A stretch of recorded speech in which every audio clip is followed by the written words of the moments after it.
पहले खबर हापुड़ से, जहां पर पुलिस का ऑपरेशन लंगड़ा लगातार जारी है। पुलिस का लूट के आरोपियों से एनकाउंटर हुआ है। 2 आरोपियों को पुलिस ने गिरफ्तार किया है।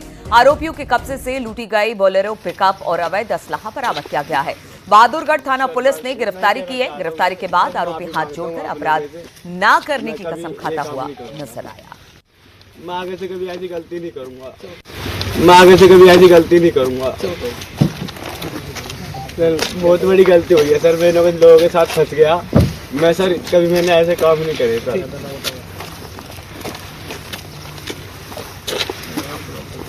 सर बस इतना ही कहना चाहता हूँ सर, मैं माफ़ी मांगता हूँ आप लोगों से, मैं कभी ये काम नहीं करूँगा सर।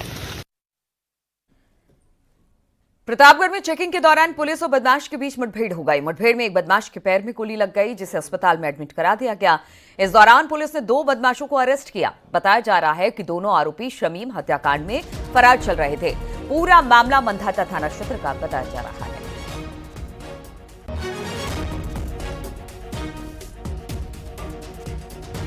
हमीरपुर में 1 साल में गैंगस्टर एक्ट के तहत 109 करोड़ की संपत्ति सीज की गई। वहीं डीएम ने जानकारी दी कि इस कार्रवाई के तहत 44 लोगों को जिला बदर किया गया, जिसमें से 8 कुख्यात क्रिमिनल्स के हथियारों के लाइसेंस को निरस्त किया गया। डीएम ने कहा कि सीएम योगी के विजन के तहत जिले को अपराध मुक्त बनाने के लिए कार्रवाई की जा रही है और आगे भी इस तरह की कार्रवाई की जाएगी। आज जो भी गैंगस्टर के अंतर्गत केसेस में कार्रवाई की गई, उसमें कुल 109 करोड़ का हम लोग ने जो प्रॉपर्टी थी उसको सीज किया। साथ ही बताना चाहूंगा 44 जो लोग थे जो गुंडा प्रवृत्ति के थे, उनके ऊपर गुंडा एक्ट के अंतर्गत कार्रवाई की गई और उनको जिला बदर किया गया। और जो भी कुख्यात जो क्रिमिनल्स थे उनके 8 जो हैं हमने शस्त्र भी लाइसेंस को भी निरस्त कर दिया। साथ ही तेजी से हम लोग अभियोजन की जो प्रक्रिया है उसको भी बढ़ा रहे हैं और जो मुजरिम जो है उनको भी सजा दिलाने का तेजी से हम लोग काम कर रहे हैं। इसमें जितने भी अधिवक्ता हैं उनसे रेगुलरली हम लोग मीटिंग कर रहे हैं और जल्द से जल्द एविडेंस करवा के उन पे भी कड़ी से कड़ी कार्रवाई करवा। संभल के एसपी सांसद जियाउर रहमान बर्क की मुश्किलें बढ़ सकती हैं। बर्क से पूछताछ हो सकती है। बर्क पर लोगों को भड़काने का आरोप है। जियाउर रहमान बर्क पर बिजली चोरी को लेकर भी एफआईआर दर्ज है और अब जिस तरह से उनका नाम एफआईआर में संभल हिंसा में डाला गया, लोगों को भड़काने का आरोप है। हो सकता है कि जियाउर रहमान बर्क से बहुत जल्द पूछताछ हो।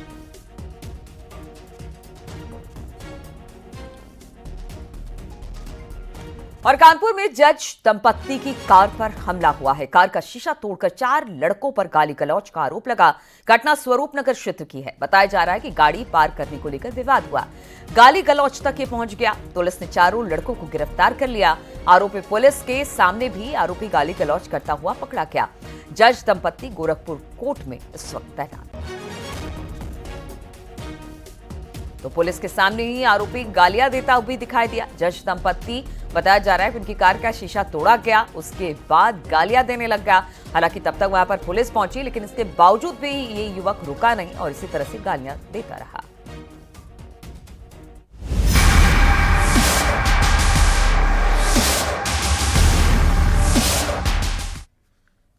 लखनऊ में बीजेपी कार्यालय के बाहर सीएम योगी के साथ बुलडोजर का पोस्टर लगाया गया है।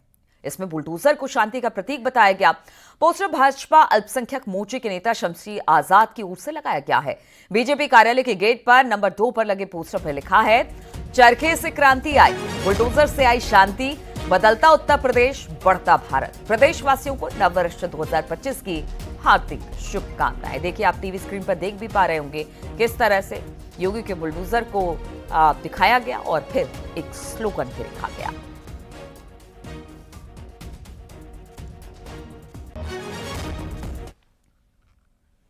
अलीगढ़ में ट्रेन की चपेट में आने से आरएएफ के एएसआई की मौत हो गई। दौड़कर ट्रेन में चढ़ने के दौरान जवान का पैर फिसला और ट्रेन जवान को घसीटते हुए काफी आगे बढ़ गई।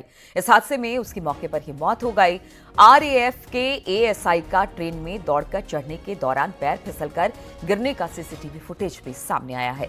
आपको बता दें कि मृत एएसआई बिहार के रहने वाले थे और नए साल का जश्न मनाने के लिए छुट्टी लेकर घर जा रहे थे। आरएएफ ने शव को कब्जे में लेकर पोस्टमार्टम के लिए भेज दिया है।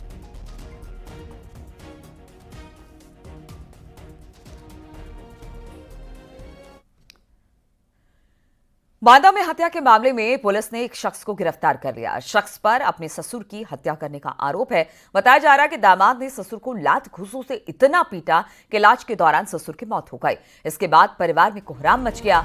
खबर है कि ससुर ने अपनी बेटी को साथ ले जाने के लिए कहा तो विवाद बढ़ गया और दामाद ने ससुर की पीट कर हत्या कर दी। फिलहाल पुलिस मुकदमा दर्ज कर आरोपी दामाद से पूछताछ कर रही है।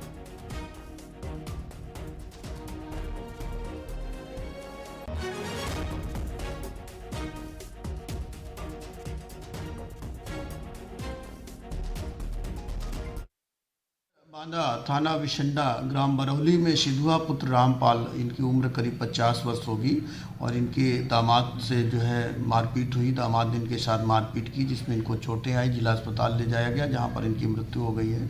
ये दामाद पिछले 20 दिन से यहीं पर रह रहा था अपनी ससुराल में और पत्नी संगम जो थी, इसकी 6 साल पहले शादी हुई थी, इनमें मारपीट करता था तो मायके में रह रही थी और 20 दिन से रहने के बाद ससुर ने कहा अब इसको ले जाओ, अपने साथ रहो, आराम से रहो।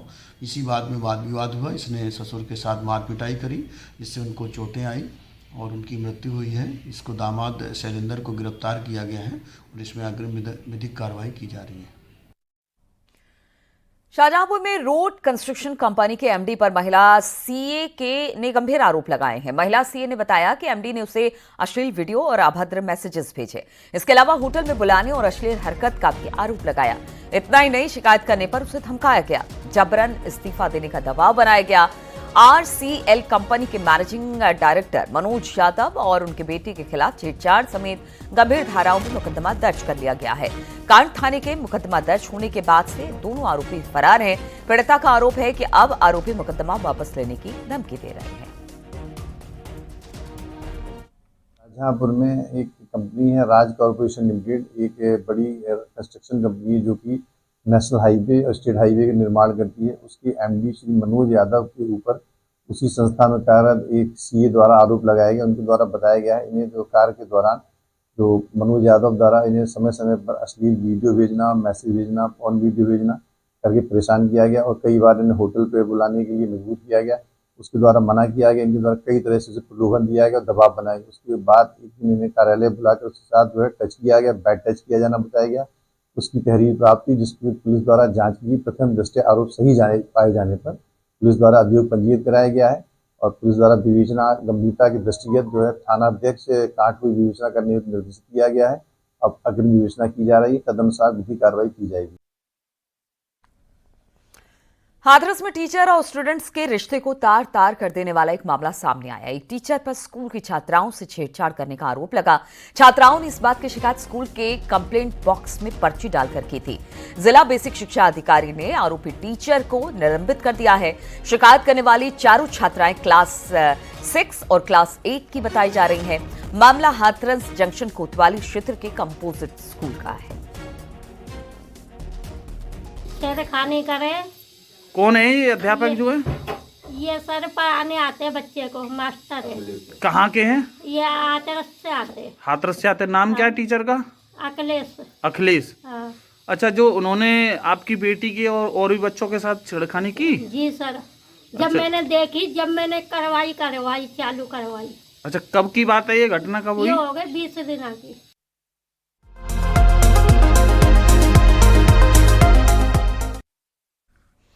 नए साल के स्वागत के लिए कड़ाके की सर्दी तैयार है। उत्तराखंड, जम्मू कश्मीर और हिमाचल में बर्फबारी से कई जगह पर माइनस में तापमान दर्ज किया जा रहा है। हालांकि नए साल के जश्न में शरीक होने वाले लोगों को बर्फबारी काफी लुभा रही है।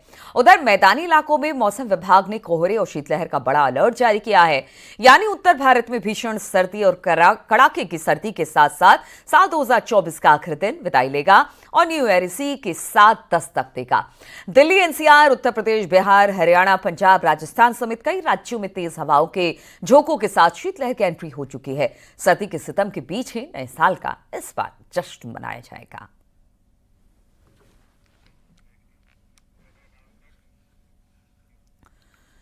गोरखपुर में न्यू ईयर सेलिब्रेशन के मद्देनजर पुलिस मुस्तैद है और इसी क्रम में एसएसपी ने एसपी सिटी और एसपी ट्रैफिक के साथ सुरक्षा और बेहतर यातायात व्यवस्था का जायजा लिया। पुलिस के आला अफसरों ने गोरखपुर गोरखनाथ मंदिर और उसके आसपास के इलाकों का पैदल भ्रमण कर इंतजामों को परखा। नए साल पर कई इलाकों में रूट डाइवर्ट रहेगा और ड्रोन कैमरे से भी निगरानी की जाएगी। साथ ही हुड़दंग मचाने वाले लोगों से सख्ती से भी निपटा जाएगा। जनपद की सुरक्षा व्यवस्था, ट्रैफिक व्यवस्था, पब्लिक की सुगमता और सुरक्षा के संबंध में सभी अधिकारियों को पहले से निर्देशित किया गया है।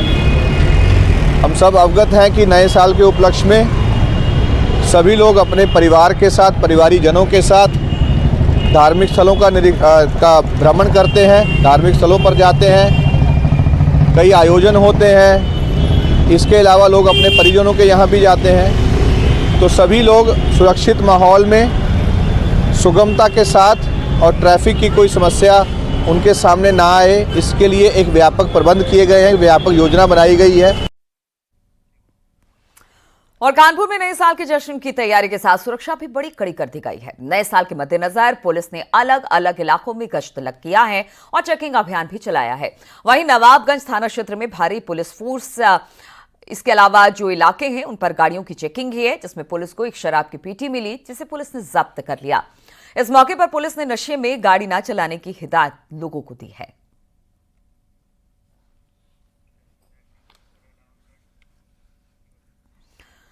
और साल 2025 की शुरुआत को यादगार बनाने के लिए ताज नगरी भी सज धज कर अब तैयार हो गई है। इस समय आगरा में पर्यटकों का सैलाब उमड़ा हुआ है।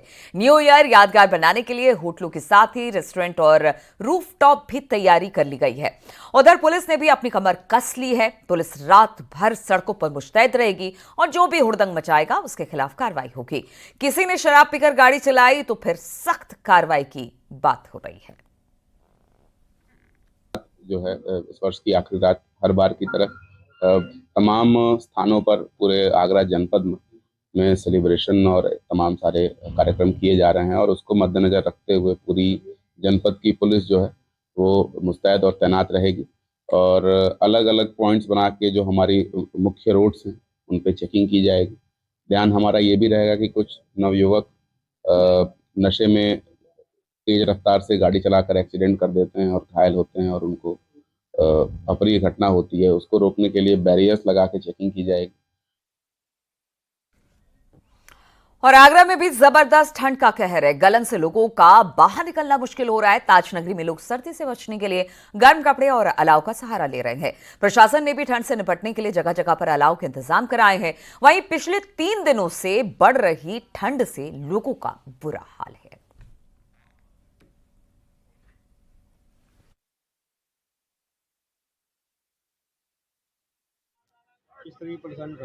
अरे बड़े भयंकर आवाज चल रही है, बड़े बूढ़े बच्चे सब परेशान हैं ठंड से, बहुत भयंकर सर्दी है सर। निकलने बैठने में घर से परेशान सब दिक्कत है मालिक, हाथ में गलन हो रहा है एकदम, माइक चल रहा नहीं है कुछ भी, बहुत ठंड है। तो ठंड बहुत है। ऐसा ही हाल कानपुर का है, जहां पर ठंड से लोगों का बुरा हाल है। तापमान 10 डिग्री से नीचे पहुंच गया है। दिन में भी धूप नहीं निकल रही है। ठंड से लोगों का बाहर निकलना मुश्किल हो गया है। मौसम विभाग के मुताबिक अभी ठंड और बढ़ने की आशंका है। वहीं कानपुर प्रशासन ठंड से निपटने के लिए चाक चौबंद इंतजाम किए हुए हैं। रैन बसेरे में लोगों के लिए जरूरी इंतजाम किया जा रहा है। शहर में जगह जगह अलाव भी जलाए जा रहे हैं।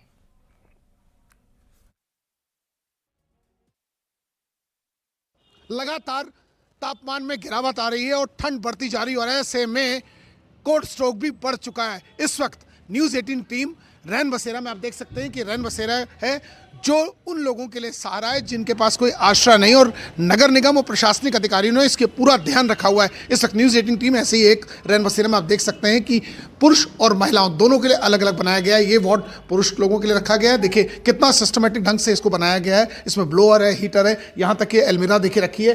1 2 3 4 5 6 7 8 9 अलमीराज लगाई हैं और ऐसे में इन अलमीराज के साथ लॉक रखे हैं। बेड्स को रखा गया है और यहाँ ब्लोअर रखा गया है, बेडिंग्स रखी गई हैं, वॉशरूम रखा गया है, रसोई घर, यहाँ तक कि अगर रात बिरात कोई आता है तो इसके लिए एक कुक रखा गया है ताकि इनको खाना बना के खिला सके। और हमारे साथ केयर टेकर सर इधर आइए। सर इतना कितने लोग वैसे दिन भर में आते हैं सर? दिन भर में सर 25 से 30 लोग आ जाते हैं सर। अच्छा, जी। कैसे कैसे क्या क्या सुविधाएं प्रदान कर रहे हैं सर? सर रात में रुकते हैं, कंबल गद्दे मिलते हैं, बाहर अलाव जलता है, उसी अच्छा। में देखते हैं, अच्छा, वहाँ लेटते देखते हैं, हैं। तापते हैं, फिर लेट जाते हैं। और उनकी सुरक्षा भी आप करते हैं? बिल्कुल बिल्कुल बिल्कुल। तो आप देख सकते हैं उनकी सुरक्षा भी प्राथमिकता है। और इसके अलावा महिलाओं के लिए बनाया गया, क्योंकि महिला कक्ष में सब महिलाएं लेटी हुई हैं, तो हम वहां नहीं जा सकते, लेकिन बाहर से अपने कैमरामैन से कहेंगे कि वो कक्ष भी दिखाने का प्रयास करें, ताकि लोग भी समझ सकें कि टोटल यहाँ 50 लोगों के लिए कैपेसिटी रखी। दूर से देखा जा सकता है कि महिलाओं का पूरा कक्ष है और इसमें महिलाएं कुछ विश्राम कर रही हैं, तो इसलिए इन्होंने मना किया कि अभी आप नहीं जा सकते, मगर उनको पूरी सुविधा दी गई है। और महिलाओं के लिए यहाँ केयरटेकर अलग रखा गया है, पुरुषों के लिए अलग रखा गया है,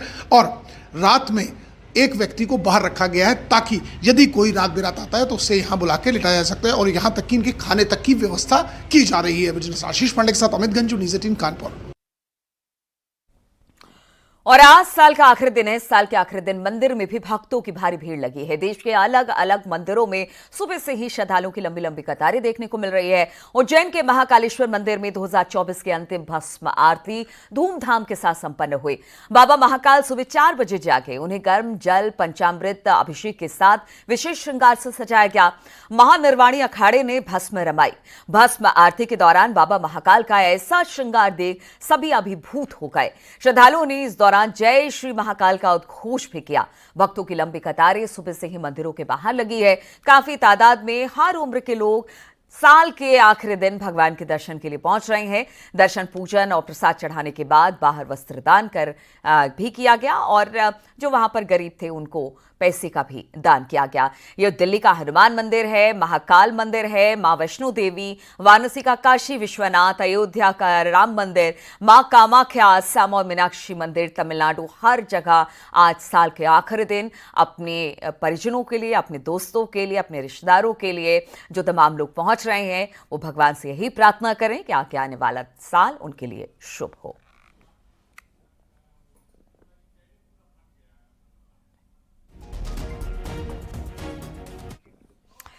और प्रधानमंत्री नरेंद्र मोदी ने अपने ब्लॉग में साल 2024 की यादगार पलों का जिक्र किया। उसके साथ ही उन्होंने इन यादगार पलों की फोटो भी शेयर की। प्रधानमंत्री प्राकृतिक आपदाओं के दौरान क्विक रिस्पांस, क्राइसिस मैनेजमेंट के साथ साथ सशस्त्र बलों के साथ अपने गहरे संबंधों को दिखाते हुए तस्वीरें साझा की हैं।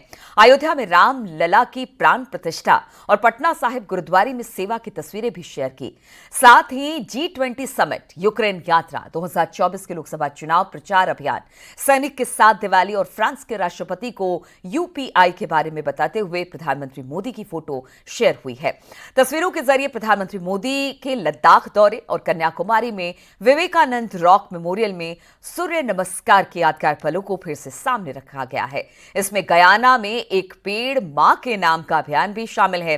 इसी साल मोदी ने तीसरी बार प्रधानमंत्री के तौर पर शपथ भी ली है। तो ये सारी तस्वीरें प्रधानमंत्री मोदी ने शेयर की है एक्स पर, और ये 2024 की यादगार तस्वीरें प्रधानमंत्री नरेंद्र मोदी ने शेयर की, जिसमें वो सशस्त्र बलों के साथ जो विदेश के नेता हैं, बड़े बड़े नेता हैं, उनके साथ की फोटो शेयर की है। राम मंदिर या फिर कन्याकुमारी की बात की जाए, इसके अलावा अलग अलग यादगार पल जो 2024 के लिए प्रधानमंत्री मोदी और खास तौर पर देश के लिए भी ये यादगार तस्वीरें हैं, इनको प्रधानमंत्री ने एक्स पर शेयर किया है।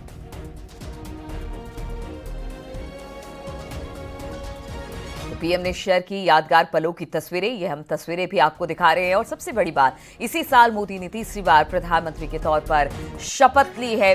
बहुत सारी ऐसी तस्वीरें जो आपको देखकर पुराने साल, क्योंकि अब कुछ देर में नया साल आ जाएगा, उसकी याद दिलाएगा।